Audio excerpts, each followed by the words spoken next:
arrives in theaters. Ooh, walkie-talkies. Check, check, check. Can you hear me? I gotta press the button. Go for Joy. Copy that. Over. Oh, I love them. Just don't look down and keep moving. She'll be okay, right?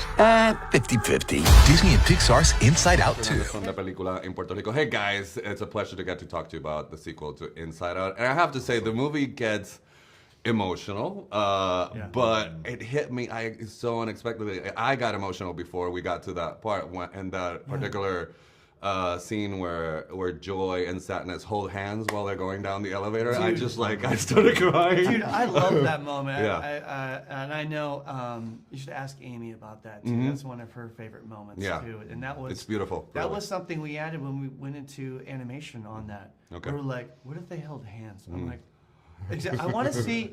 I think that's what I love about that moment too. Is that a good sequel always kind of continues and grows and evolves from what the first film does. Yeah. And you can see their new relationship that they have. They're like two little best friends now. Yeah. You know, and Working together. Yeah.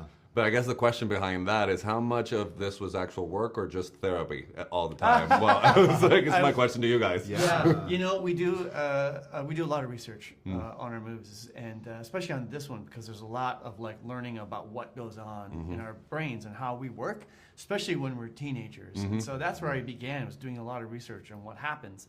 And I remember in the beginning, there's no guarantee that we're going to make a sequel or not unless we have a really good story to tell. And I was like, well, at the very least, this is going to make me a better father. I have two teenagers, and it really does help to know what they're thinking and feeling, and actually really why they're doing it. Like, there's a reason why at teenagers we push away our parents and caregivers, because at that time we are hardwired to learn how to start to take care of ourselves.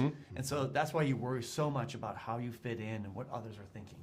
And how much of all that research do you have sort of sit down with the animator? Because that is conveyed in the movie when you see how small Family Island is and how big the friendship is. And it's so smart, but you have to sort of be creative with all that sort of emotional research. So how does the collaboration with the animators sort of work?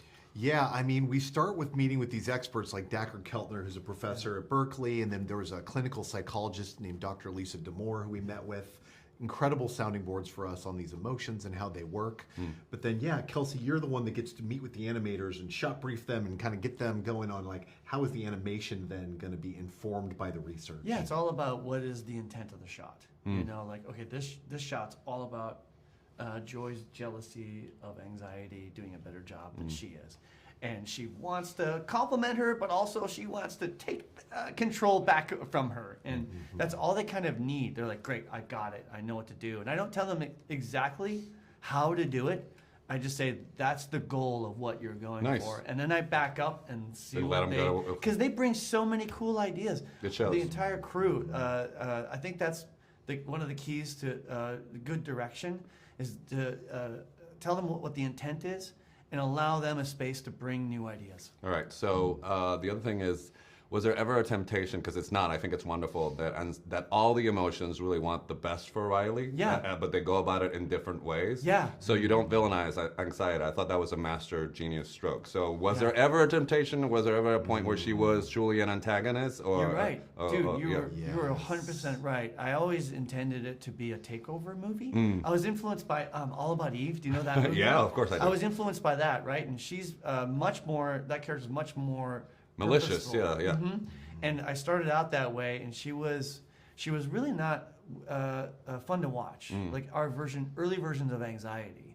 She was very much like a villain. We didn't like watching her, and we didn't understand why she was doing what she was doing. And it wasn't until I'm like, wait a minute, we lean into the research. Why do we have anxiety? It's there to try to protect us and try to help us. So we're like, okay. Anxiety loves Riley just as much as Joy does. And really, I described it like this. Joy and Anxiety are two parents arguing over how to best take care of their child. And that's ultimately what the movie's kind of dealing with. Yep, most definitely. My time is up, but you guys made a beautiful movie. It's been a pleasure talking to you. Thank you.